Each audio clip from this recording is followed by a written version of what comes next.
नमस्कार विद्यार्थियों, आज हम विशेषण के बारे में पढ़ने जा रहे हैं। विशेषण जो होते हैं यह संज्ञा अथवा सर्वनाम की विशेषता बताने वाले शब्द होते हैं। मतलब जो भी हमने संज्ञा या सर्वनाम का इस्तेमाल किया है हमारे वाक्य में, उसकी जो विशेषता है वही विशेषण है। जैसे कि गुलाब का फूल सुंदर है, लड़का होशियार है। अब गुलाब का फूल जो है हमारी संज्ञा है, ठीक है।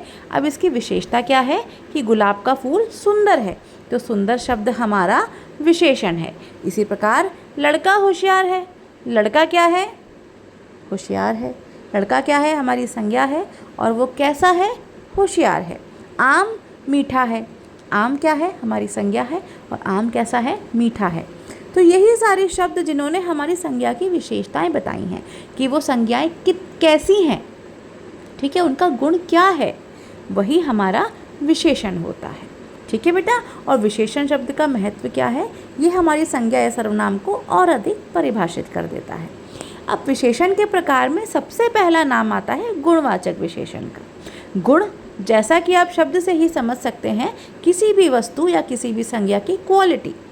जैसे कि आपको चित्र में ये सेब दिख रहा है। अब अगर मैं आपसे बोलूं कि सेब की क्या क्या विशेषताएं हो सकती हैं, तो आप क्या बोलेंगे कि मैडम ये सेब जो है ये लाल है, सेब जो है वो मीठा है, सेब जो है वो रसीला है, सेब जो है वो लाभकारी है। तो रसीला, मीठा, लाभकारी, लाल, ये सब इस सेब की विशेषताएं हैं या इस सेब के गुण हैं। तो यही हमारे गुणवाचक विशेषण होते हैं। ये हमें संज्ञा के गुण, दोष, रंग, आकार और अवस्था, इनके बारे में हमें ज्ञान प्रदान करते हैं। अब आता है संख्यावाचक विशेषण। जैसा कि आप शब्द से ही समझ सकते हैं, संख्या यानी कि नंबर। तो जिस संज्ञा या सर्वनाम का हमने इस्तेमाल किया है वो कितनी है? 4 लड़के, 5 आम, 2 किताबें। तो ये सब क्या है? हमें संख्या बता रही हैं। कितनी किताबें जो हैं वो 2 हैं, लड़के जो हैं वो 4 हैं, आम जो है वो 5 हैं।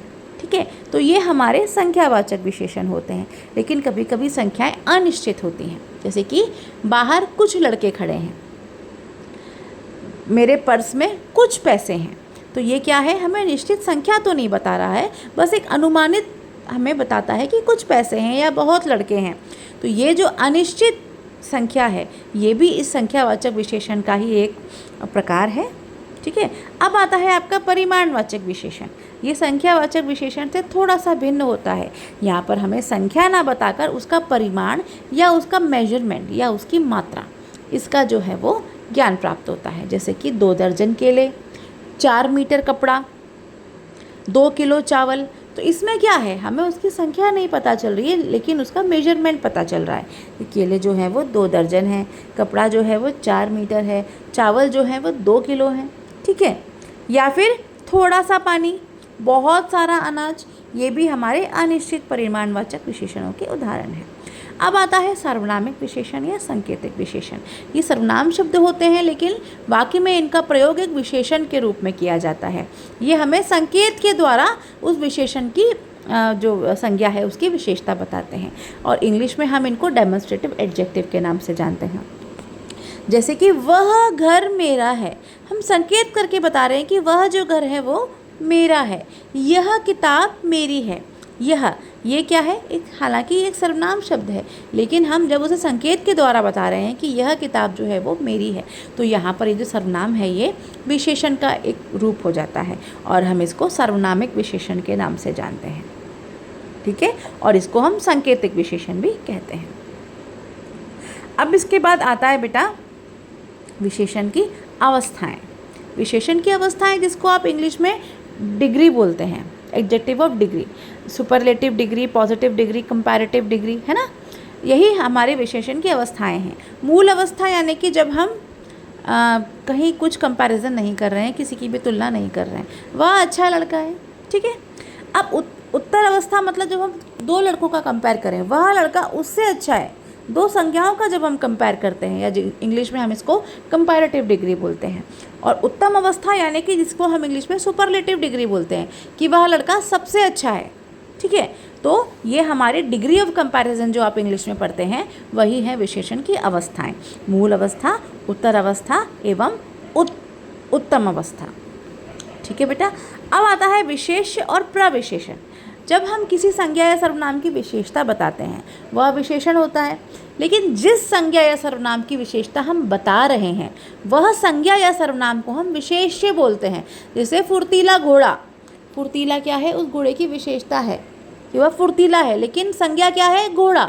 किसकी विशेषता बताई हमने, घोड़े की विशेषता बताई, तो वह हमारे विशेष्य होता है। ठीक है, तो जिस संज्ञा या सर्वनाम की विशेषता हम बता रहे हैं उसको हम विशेष्य बोलते हैं। और प्रविशेषण मतलब जब हमें विशेषण की भी विशेषता कोई बताए, वह घोड़ा बहुत फुर्तीला है, तो फुर्तीला की भी विशेषता क्या है कि वो बहुत फुर्तीला है, तो ये हमारा प्रविशेषण होता है जब हम विशेषण की भी विशेषताएं बताते हैं। ठीक है बच्चों, तो विशेष्य मतलब जब हम किसी संज्ञा या सर्वनाम जिसकी हम विशेषता बता रहे हैं वह संज्ञा या सर्वनाम हमारा विशेष्य होता है। और प्रविशेषण मतलब विशेषण की भी विशेषता, वह लड़की बहुत सुंदर है, तो सुंदर हमारी विशेषता है लेकिन वो बहुत सुंदर है, वह उस सुंदर को भी एलैबोरेट कर रहा है, सुंदर को भी और ज़्यादा परिभाषित कर रहा है, तो वह हमारा प्रविशेषण है। अब विशेषण का वाक्य में सही प्रयोग, जैसा कि आप जानते हैं कि संज्ञा या सर्वनाम की विशेषता ये बता रहा है, तो संज्ञा या सर्वनाम के आगे इसको प्रयोग किया जाता है। संज्ञा या सर्वनाम के आगे जब हम विशेषण हमेशा विशेषण शब्द को इस्तेमाल करते हैं, क्योंकि ये हमें संज्ञा या सर्वनाम की ही विशेषता बताता है।